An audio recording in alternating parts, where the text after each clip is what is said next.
Hi.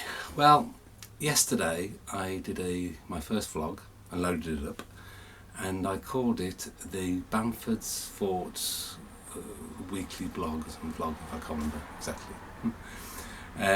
I've changed my mind. I'm going to do something far more damaging to you all.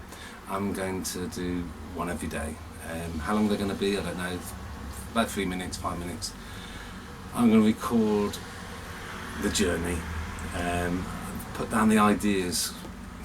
My biggest problem is that some of the ideas I had are from when I was 7, and life and what's thrown up over the last couple of months has shown me that you don't know what's around the corner, and I might not be able to get these ideas into reality, and I want to put them somewhere. So I want to put it in that little lens there, and then put it on that computer there, and have it there to the world. Now, I'm just going to come back in a second because I've got the window bloody open still.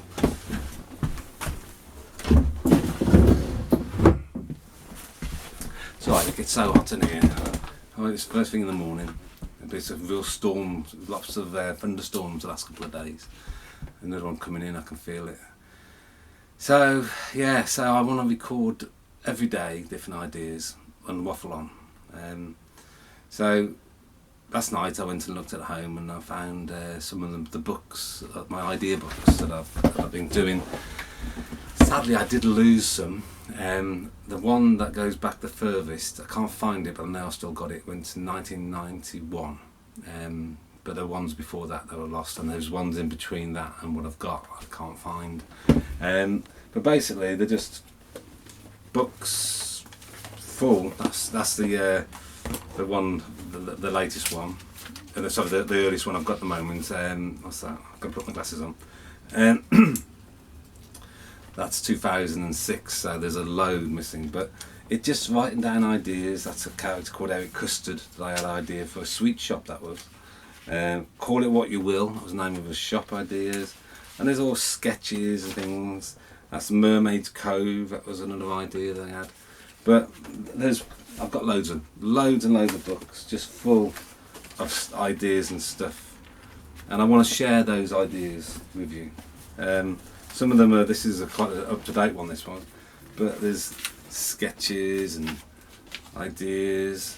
That tower is actually half built. I've actually got that nearly done. That's a waterfall idea. That's been built. That's actually a full-scale one. One episode I will show you that from when I can get in there. So lots of ideas, but the one that probably has lived the longest is the model village. I want to get all my old toys and put them into scenes and do the memories. That's all very important, and that's why I've collected since I was 7 to do that, you know.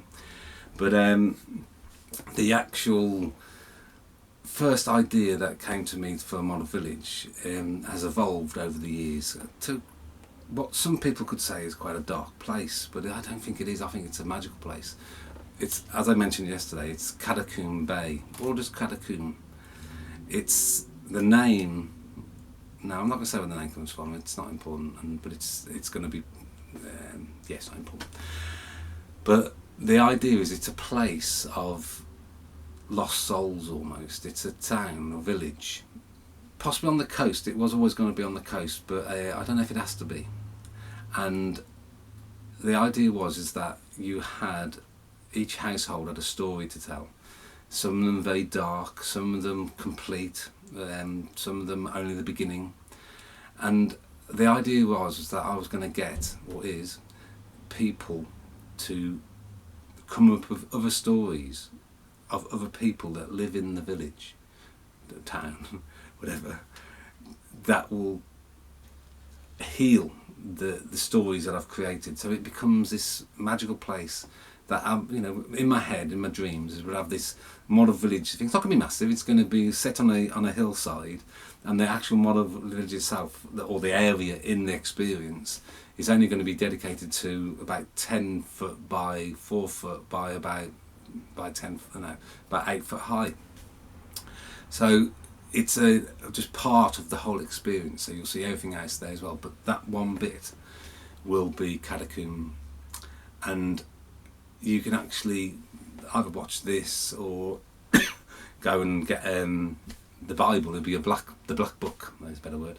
And in there will be the stories of that I've come up with. And then I really would love, in my mind, I get very excitable at times, and I go into fantasy worlds in my head. And I'd love for the great literal people that I don't know the names of. I do read a lot, but I have to make all my own names for the people, because I remember I read Harry Potter, and I was talking to somebody about it, and they said, "You haven't read it." I said, "I have." And they said, "Well, who's Minarnio, and who's Dubadandel, and who's Pippi?" And I said, "Well, those are names I give them because I can't read the names." So, Lord of the Rings, when I read that, the only way I have to get the names is by getting the BBC or listening to the BBC radio programme. I actually listened to it.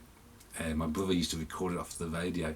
So, and I think it was early 80s when that came out. Could even be late 70s. Anyway, so yes, so I'm going to read you my first, it's not my first, it's one, I've got a bunch of them here that I found today.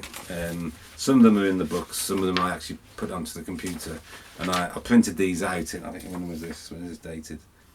It was in 2014, but they'd been on that computer for quite a few years, and I didn't want them to be, because I knew the computer would die in the end, I didn't want to lose them. So this is one here, and again, a lot of you might think it's really black, but the beauty of it is having another story of another person who lives in the village. And if you buy the black book, you won't even know they're connected. It's like pairs. Remember the game of pairs with cards where you have to find the two pairs? Well, this would be where you actually find the answer to this person's story. It might be I think this isn't the beginning and the middle of his story, it's just the beginning of his journey. And so it could be that there's 4 or 5 people, because obviously you do need more than one person to help you on your journey. So yeah, anyway, I'll read it now and I'll get back to you. I haven't read this for a long time, so you'll have to bear with me. To everyone in Catacomb, James was known for working hard at the plastic factory. But other than that, he kept himself very much to himself. The only outward sign that all was not well was the strange habit of James having the tick-tocking sound coming from his mouth of all times. The ticking and the clicking all started when James had bought a new clock. Well, it was new to him. He'd brought it from a charity shop. It was a clam-travelled alarm clock, salmon pink case, gold-plated, metal surround, and it still had his receipt neatly folded in its box. The first time he wound it up, he heard the sound it had been so waiting for such a long time. For this little clock, the tick-tock stamped out like tapping shoes. As James sat there listening to the tick-tock, he realised that it was... can't read that word, sorry. As James sat there listening to the tick-tock, he realised that it was pronouncing the countdown to the end, to his death. For most this would not be a nice thing. For him it was peace. Another second closer, a minute, an hour, a day, till he could stop trying, till he could stop hiding, till he could be nothing. Silence at last. The next day he bought another, the day after a third. Charity shops, eBay. All that mattered is they had a loud tick and a loud tock. They took up the mantelpiece at first, ticking away. James would sit there after work, listening to the countdown, rocking gently from side to side on the edge of his chair. Wall clocks next, nails stabbed into walls to hang them. Didn't matter what time they said, as long as they gave the agonising and slow and the precision sound of the ticking down of time. As the collection grew and the sound got louder and louder, James realised that the countdown had another benefit. It also scared him. With all the ticking and the tocking, James could no longer hear the voices, the laughing. The people on television had stopped mocking him, and the lady from the one show had stopped winking at him and teasing him. He still had to work, still had to leave his front door, and the voices would be waiting for him and start jabbering and laughing in his head. They were always waiting at his front door. He would only find peace when he got home. He opened his door to his countdown machine to silence. I just read that for the first time.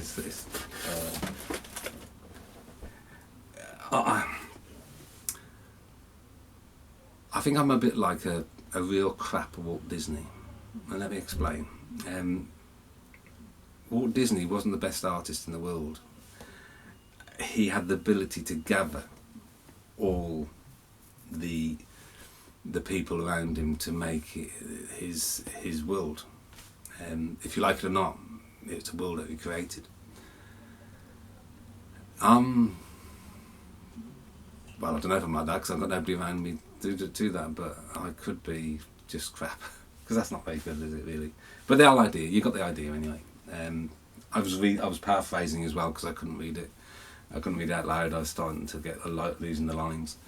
But the idea is that there's somebody in Catacomb that is obviously suffering from a mental health issue. What it is, we don't know for certain. Who could help him? You know, is somebody going to realise that somebody that goes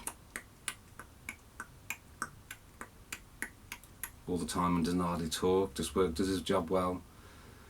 What they've done is his employers are just pleased because he works hard.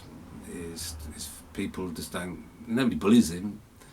They just ignore him now, and he's found this self sort of medication, oddly, in a sound of ticking clocks that stops the voices. And I think that it'd be very interesting to see what there's somebody out there, and in the Mother Village, obviously, it's going to live in Catacomb, that's going to help him. I don't know.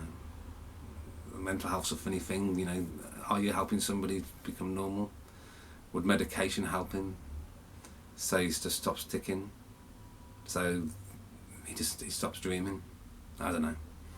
Anyway, that's that. There are more that are a lot more pleasant. There's and funny ones and things, and there's loads that I want to do. There's a dark one. Oh, really dark. But again, I've got the idea there. But you know, anyway. So that's the Catacomb a little bit more. What I'm hoping to do is to put a lot of I'm pausing on M's or totally. I mean, this is going to be shit. This is it's going to be so crap. But I'm going to try to start making models again of the village, and give myself 2 hours a night to do it, because I'm putting a lot of weight on. I've put a load of weight on again. I'd lost it all and I've done well, but it's my yo-yo. Anyway, I'm waffling. Then that seems time to say goodbye.